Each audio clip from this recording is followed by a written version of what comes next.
युक्ताहार विहारश्च युक्तसेटश्च कर्मसु युक्तसप्नावबोधश्च योगो भवति दुःखः। అర్జున, యుక్త ఆహార విహారాదులందు కర్మాచరణలందును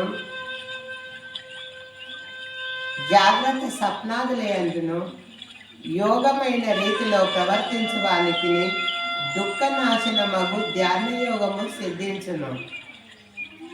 చిత్తమును పూర్తిగా వశంబునందుంచుకొనిన దానిని ఆత్మయందే స్థిరముగా నిలిపినవాడు మనుజుడు సర్వభోగములందును ఆసక్తి లేనివాడగు. అప్పుడే అతడు యోగయుక్తుడు అనబడను.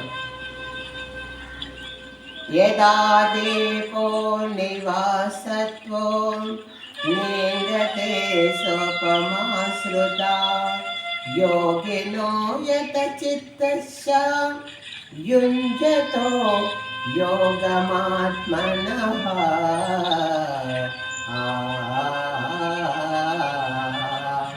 అర్జున, గాలి లేని చోట పెట్టిన దీపము నిశ్చలంగా ప్రకాశించలాగనే మనోనిగ్రహము కలిగి ఆత్మయోగం అభ్యసించు వారి చిత్తము నిశ్చలముగా ఉండను.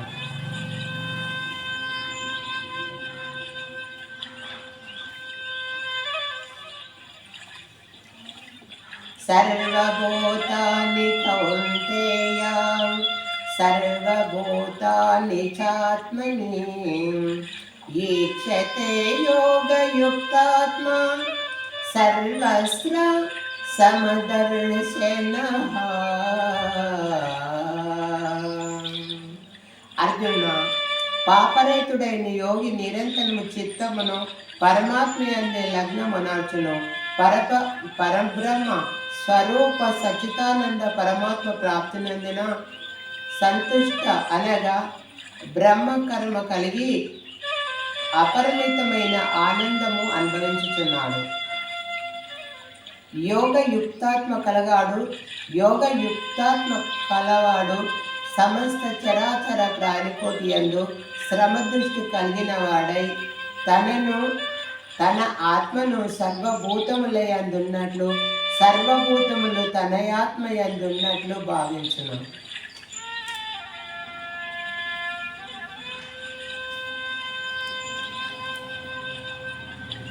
సన్యాసం మహాభావో మనో దుర్నిగ్రహం చలం అభ్యాసేన తు కౌంతేయ వైరాగ్యేన చ గృహ్యతే.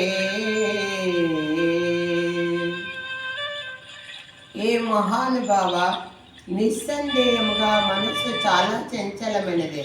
దీనిని నిగ్రహించుట కష్టసాధ్యమే.